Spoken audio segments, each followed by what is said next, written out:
Today I'm going to let you in on a little secret on how you can identify and release blocks to abundance in a deep, deep way.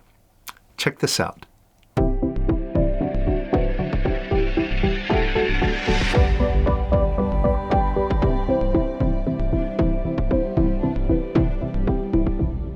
Welcome to the Power of Quiet, the simple way to self-realization. So if you want total control over your mind and more happiness and abundance in your life, then you've come to the right place. So if you're new here, make sure to subscribe. You're going to love what we show you, primarily because it is 100% experiential, meaning you don't have to take my word for it, but you can just try it for yourself and prove to yourself everything that we're talking about here. And if you're a regular here, you love the work that we do, it makes a big difference in your life, then let us know. Hit the like button below and share your gains, share your experiences in the comments. And also, if you have any questions, drop those in the comments below, and I'll jump in whenever I can and answer those for you. Now, on my last video, I played a short clip from a talk from Levenson, the spiritual master whose work that we do here, where Lester is talking about the one simple thing that you need to do in order to have total abundance. Abundance of health, abundance of wealth, and abundance of happiness. And I'm going to play that clip again for you right here. And as you listen to it very carefully, because he's going to mention something that we're going to point out later on. It's going to be highly relevant to what we're talking about in this video. All right, so I'm going to play Lester now. Check this out. This thing called love is your basic nature. All the love there is in the universe is right in your basic nature. And you'll discover that happiness, your happiness equates to your capacity to love. And conversely, all your misery equates to your need to be loved. Just love, love, love, and you'll be so happy and healthy and prosperous. But again, you need to lift out these non-love feelings. So Lester's basically talking about love. Love is the answer. And I think most of us, we get that. And we strive to live up to that ideal, to love ourselves more, to have appreciation, gratitude, all that good stuff. But deep down, we all struggle with that.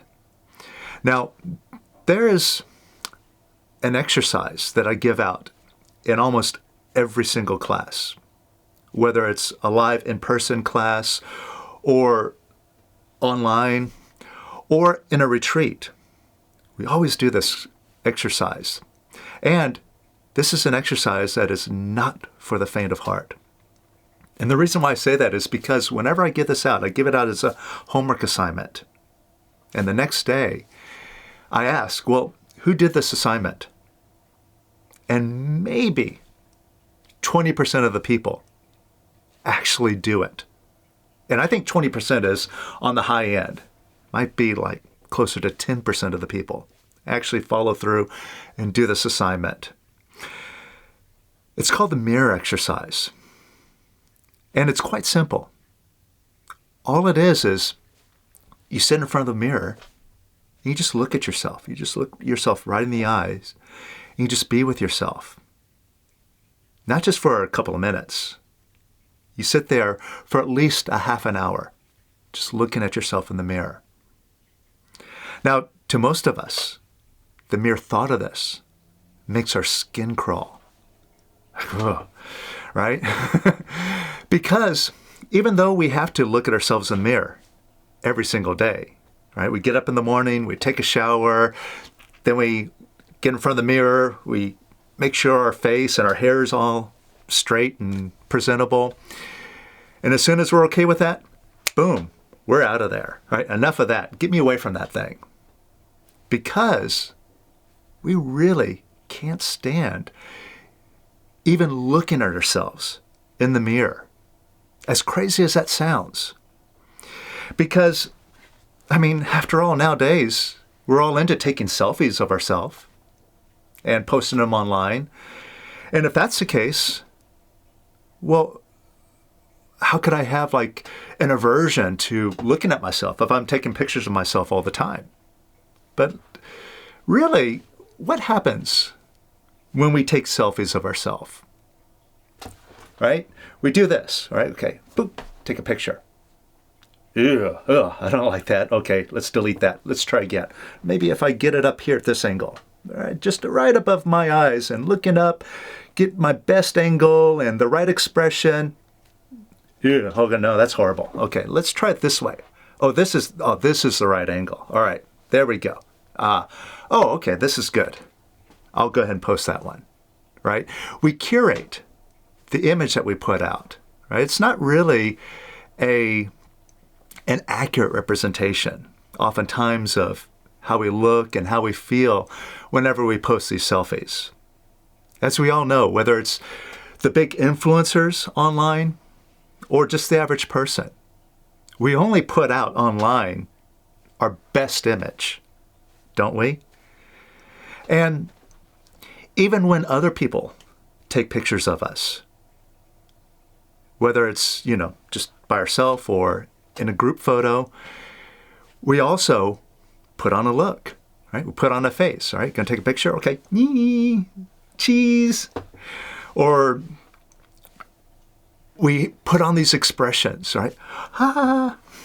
And so on. So what we're actually posting or putting out there really isn't us. It's just a look that we're putting out. And when we sit in front of a mirror, right, we can't escape that, right? We can't hide ourselves from ourselves for very long, especially when we have to do this for at least 30 minutes. Eventually, we're going to have to look at ourselves and look at all those things that we don't like about ourselves, whether they're physically or what's going on inside. All of that stuff starts coming up. And that's why we even cringe at the thought of having to sit in front of a mirror and be with ourselves. Now, my teacher, Larry Crane, he used to say, whenever he gave out this assignment, he'd explain that this very point, we can't even stand looking at ourselves in the mirror. And he used to make this joke that if we got lost and had to describe ourselves to the police, good luck. We would stay lost forever. Because we don't even know what we look like half the time. So we can't even describe ourselves. And I used to laugh at the joke and think that was kind of unrealistic. Until one day, I remember I was living back in Los Angeles at this time. And I was living with a roommate who was also a releaser. And one time, we were going to a retreat up the coast in Pacific Grove, further north in California from Los Angeles. So he was driving, and this guy's German, and he loves to drive fast. So we're taking the Highway 101, the coastal highway, with lots of twists and turns and beautiful views. And he's just like Speed Racer, going around these twisties. And it didn't take long before lights started showing up behind us, right? So he passed a cop, clocked him for speeding, pulled up, turned on his lights. And so he pulled over. The cop walked up to the window, asked for his license, his insurance, all that. And as he's holding his ID, he asks my roommate, "So what color are your eyes?" And I swear, he had to actually lean over to the rearview mirror and check. Blue. So I was like, well, maybe Larry's right. And another point that Larry made is that the harshest, worst punishment you can give somebody is to put them into solitary confinement, right? To put them into isolation. It drives people crazy. They can't stand it. Why? Because if we're locked in a room with no windows, nothing to look at, nothing to read, nothing to distract ourselves with. We're alone with ourselves. We're alone with our ego and that negative voice that keeps running in our head. And that's why that is the most terrible thing.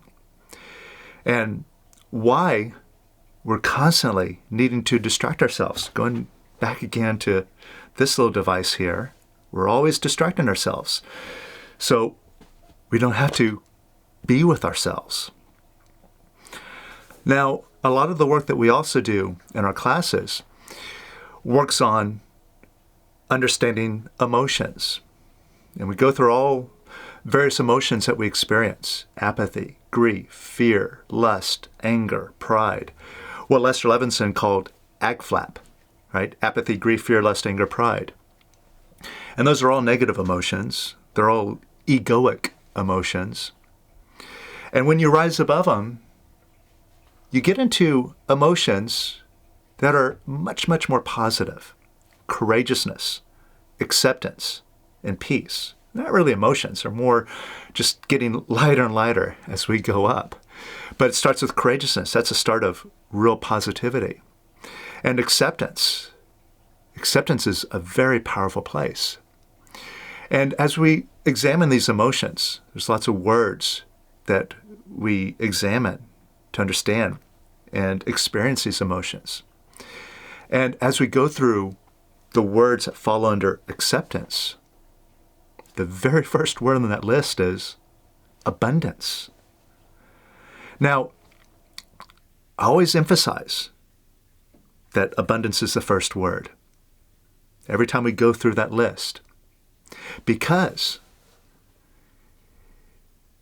if you don't love yourself, and specifically, if you can't even look at yourself in the mirror, just sit there and be with yourself without any distractions, just being you, and all of you, then how could you allow yourself to have abundance if you can't look at yourself in the mirror?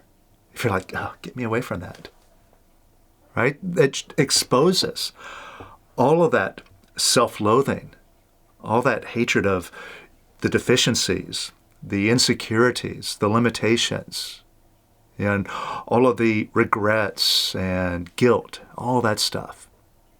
It starts flooding up. But remember what Lester said in that clip that I played a moment ago. I said, pay attention. He's going to make a very specific point. Right? He said, love yourself. Right? Just love, love, love.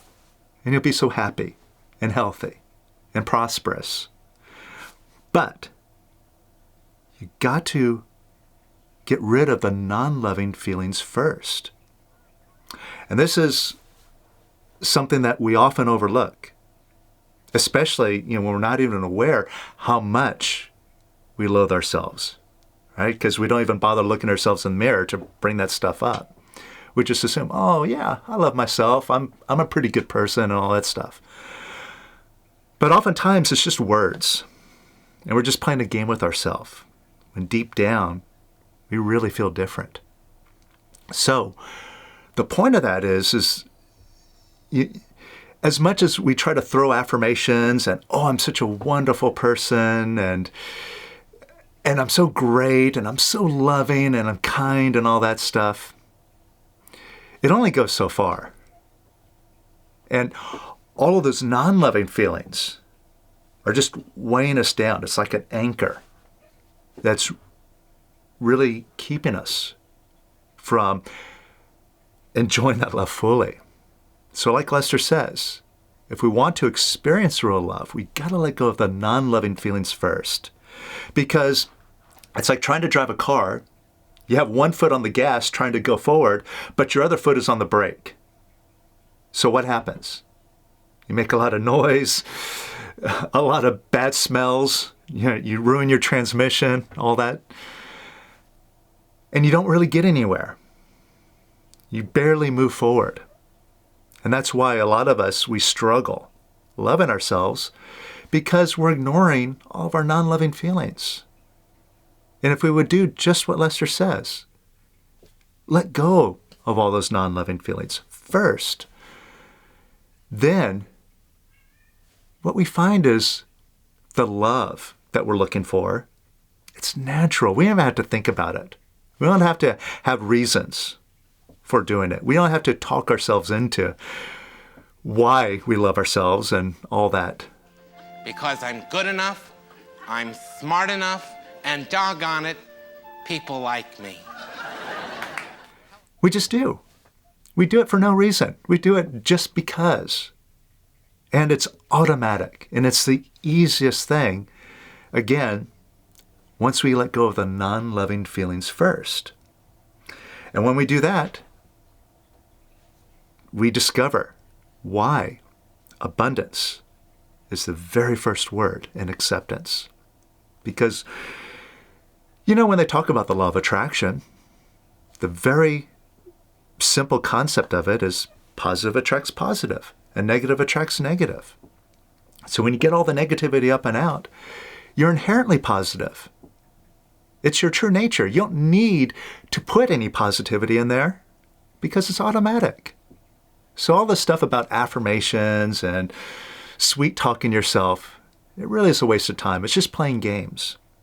Get rid of the non-loving feelings, and that love just gushes out. You can't even contain it. And it's the easiest thing to do. You don't have to work at it. And it never, ever goes away, again, once you get rid of the non-loving feelings. So that's why we do this exercise. So let's play with this a little bit. Like I said, what we do here is experiential. Let's experience some of this and experience how we can let go of some of these non-loving feelings so we don't have to carry them around with us anymore. And so we could have much more abundance in our life just by us naturally and intuitively being more positive. Now, I'm not going to ask you to do the mirror exercise. Like I said, even people in class, most of them don't even do it, even though I give it as an assignment. But right now, imagine being left in solitary confinement with nothing to read, nothing to look at, no one to talk to, just you by yourself, all alone, for hours and hours, even days and days. And just see if that idea feels uncomfortable.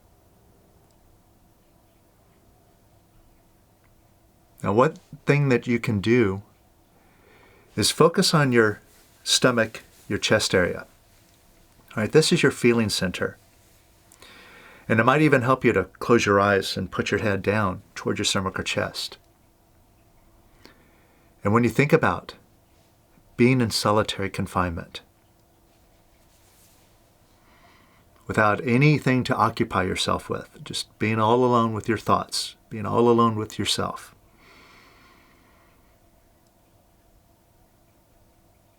notice if there's a tightness, kind of like a lump in your chest, right? Just a clenching feeling that shows up.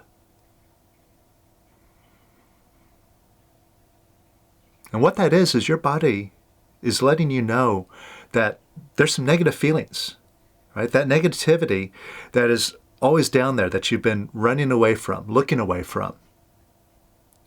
It's starting to come up just at the thought of only being with yourself. And examine that for a moment. If you do have a contraction or a cringy feeling at the thought of not being able to look away from yourself, what does that say? I mean, if you can't love yourself, how can you expect yourself to have happiness or ease or abundance in your life?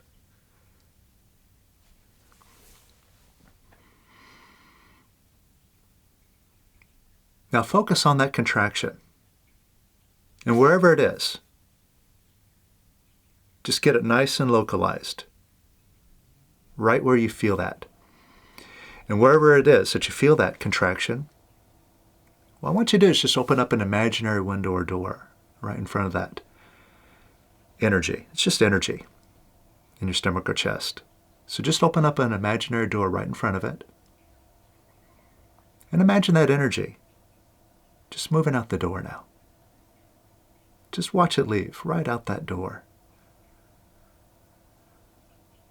However it looks like to you, there's no wrong way to do it.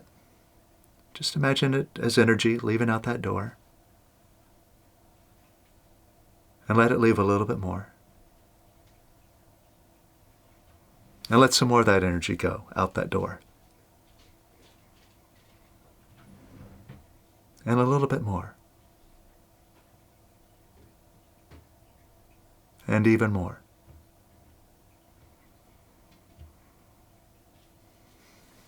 And even more.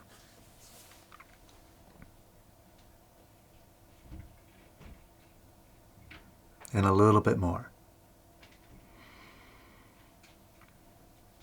And just open up and let that energy leave.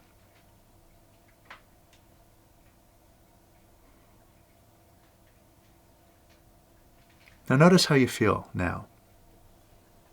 Notice if you feel a little bit lighter. That's all we're looking for, it's just a lighter feeling. Notice the difference?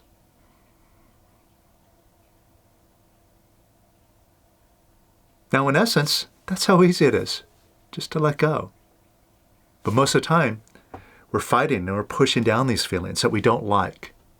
The feelings that are inside of us that we have to carry around with us day in and day out. And these feelings are all the reasons why we don't love ourselves. Now, again, close your eyes and get a picture of yourself. Whatever you look like to you.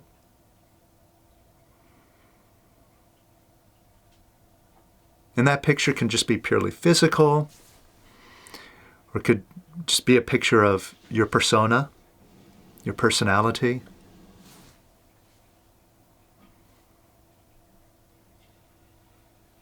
Just get a picture of yourself, whatever you look like to you. And take a look to see if there's something that you want to change about that picture. Something that you want to change about you. There's probably lots of things you want to change about you. How you feel, your habits, things that you do, like sabotaging yourself, you want to change that. Self-defeating behaviors.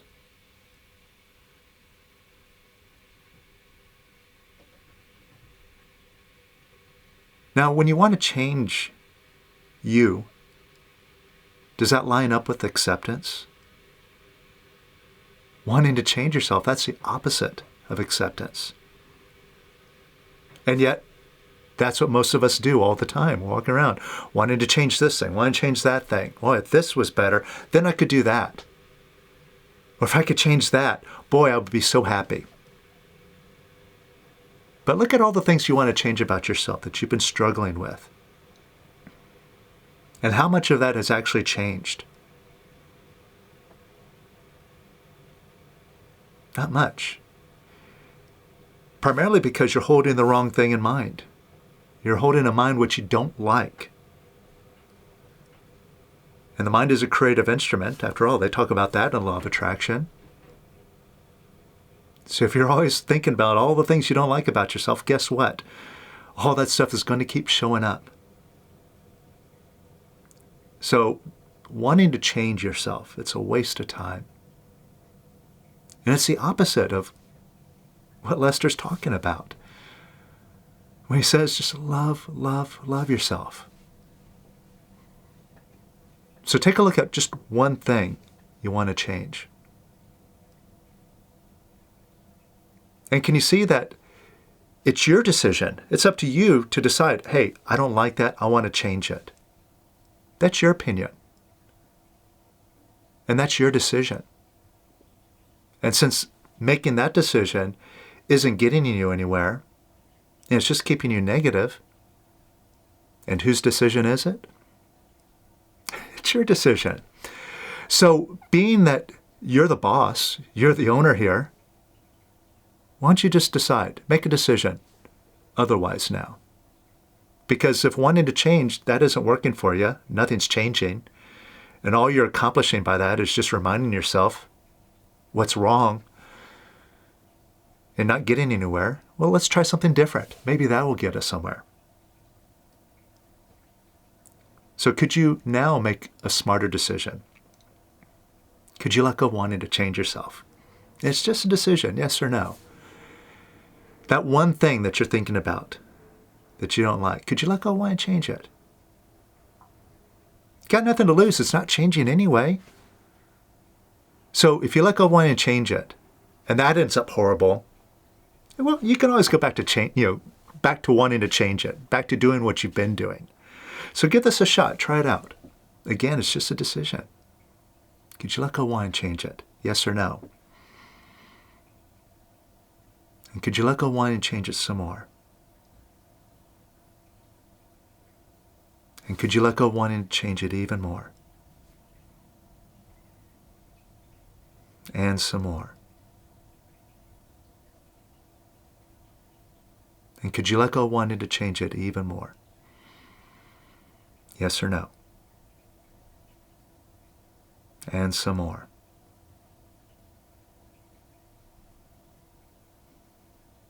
And even more.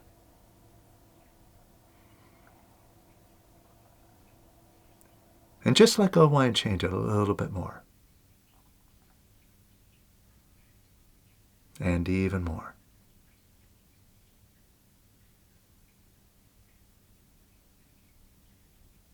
And how does that feel?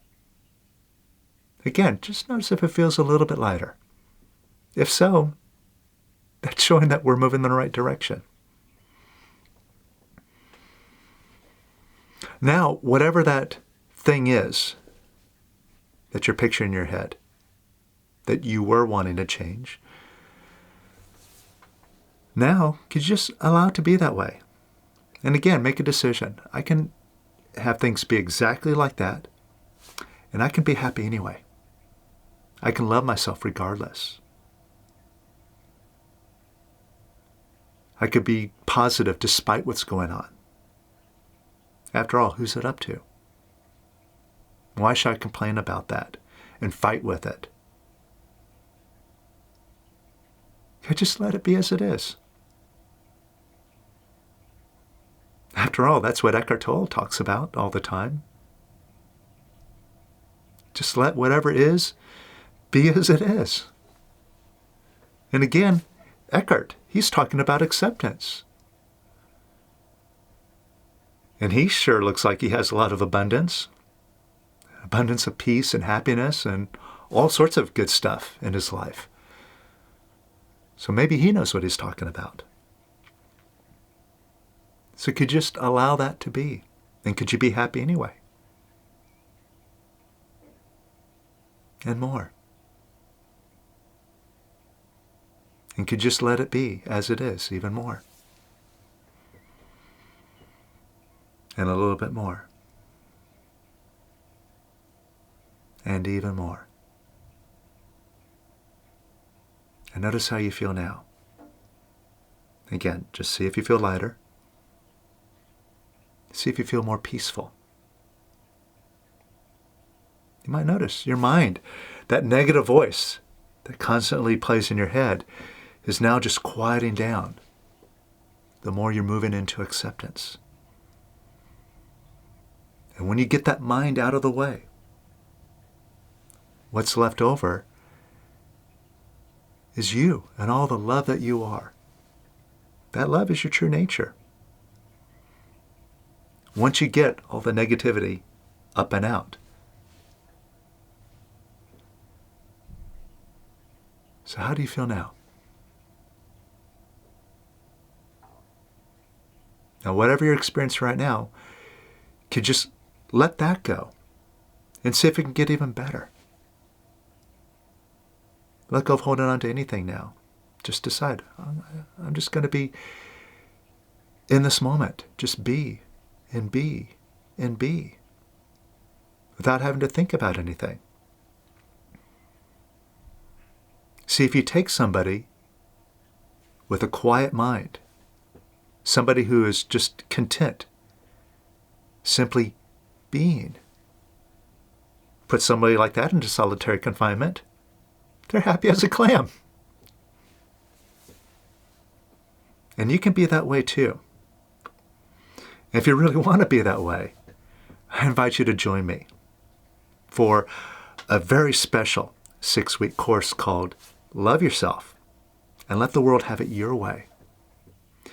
And it sounds like a funny name, and it sounds almost like self-serving, but it's the truth.